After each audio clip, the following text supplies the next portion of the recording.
SSC 27। আমরা একবার শুনি আমাদের পরীক্ষা 2026 সালের ডিসেম্বরে হবে, পরে শুনি জানুয়ারি মাসে হবে 27 সালের, আবার শুনতেছি এখন 2027 সালে মার্চ মাসের 14 তারিখ থেকে পরীক্ষা শুরু হবে এবং রুটিনও আমাদের প্রকাশ হয়ে গিয়েছে। আমরা যদি একটু খেয়াল করি, আমাদের এই রুটিনটা অবশ্য ভালো হয়েছে। আমাদের প্রত্যেকটা সাবজেক্টের আগে যথেষ্ট সময় দেওয়া হয়েছে আমাদের প্রিপারেশন নেওয়ার জন্য। সেখানে যদি তোমরা খেয়াল করো, তোমাদের বাংলা পরীক্ষা সেটা হবে 14 তারিখ রবিবার, এর পরবর্তীতে আবার বাংলা দ্বিতীয় পত্র, তার জন্য তুমি 2 দিন সময় পাচ্ছ, 16 তারিখ হবে। এভাবে প্রত্যেকটা, যেমন ইংরেজি দ্বিতীয় পত্র, তারপর হচ্ছে আইসিটির আগে অবশ্যই সময় নাই, সময় দরকার নাই আইসিটির আগে, গণিতের আগেও সময় পাচ্ছ তোমরা। এইভাবে তোমাদের প্রত্যেকটা বিষয়ে হচ্ছে আগে তোমরা যথেষ্ট সময় পাচ্ছ তোমরা প্রিপারেশন নেওয়ার জন্য। সেটা খুবই ভালো হয়েছে। এখন তোমরা যদি মনে করো যে পরীক্ষা 2-3 মাস পিছিয়ে ফেলছে, এখন আমরা একটু আরাম করব, ব্যাপারটা কিন্তু তা না। তুমি যদি দেখো, পরীক্ষা শুরু হবে তোমার 14 তারিখ থেকে এবং পরীক্ষাটা তোমার শেষ হবে গিয়ে 15 তারিখ, অর্থাৎ এপ্রিল মাসের 15 তারিখ।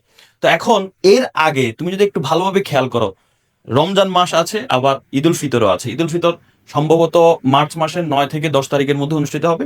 তো যদি তখন হয়, এর 4 দিন পরে কিন্তু এসএসসি পরীক্ষা শুরু। তো যাই হোক, তুমি সময়টাকে যদি এখন কাজে না লাগো, যে 2-3 মাস পরীক্ষা পিছিয়ে দিছে, তোমার হাতে এখন 2-3 মাস সময় এক্সট্রা চলে আসছে, এই 2 মাস সময়টাকে যদি কাজে না লাগা, অন্যদের থেকে পিছিয়ে পড়বে। কারণ তোমার জন্য যেমন 2 মাস সময় বেড়েছে, অন্যদের জন্য কিন্তু এই 2 মাস সময় বেড়েছে।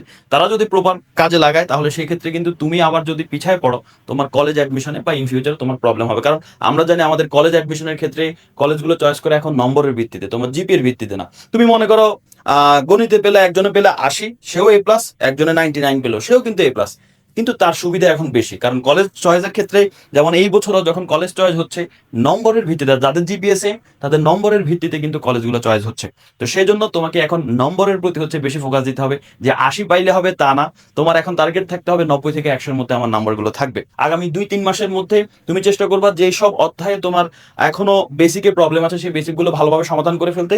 এরপর 2-3 মাস পর থেকে তুমি বিগত বছরের প্রশ্ন, টেস্ট পেপার সলভ, তার পরবর্তীতে হচ্ছে বিভিন্ন মডেল টেস্ট, এগুলো দেওয়া শুরু করো। কারণ বেসিক যদি এখন ক্লিয়ার না করো, পরবর্তীতে মডেল টেস্ট দিতে গিয়ে বা বিভিন্ন বোর্ড পরীক্ষার প্রশ্ন সলভ করতে গিয়ে, স্কুলের প্রশ্ন সলভ করতে গিয়ে কিন্তু আটকে যাবা।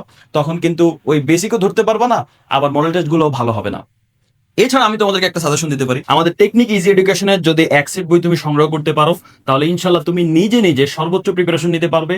তোমার 100-তে 100 প্রিপারেশন হয়ে যাবে এবং ইনশাল্লাহ তুমি তোমার আশানুরূপ ফলাফল করতে পারবে এসএসসি পরীক্ষায়। এখানে বিজ্ঞান, মানবিক, ব্যবসা শিক্ষা বিভাগের সকল বিষয়ের বই রয়েছে এবং স্পেশালি এই যে 500 এমসিকিউ সাজেশন বইটা দেখতে পাচ্ছ, এই বইটা যদি তোমার সংগ্রহে থাকে, তাহলে তোমার এমসিকিউরও যে টেনশনটা আছে সেটা দূর হয়ে যাবে।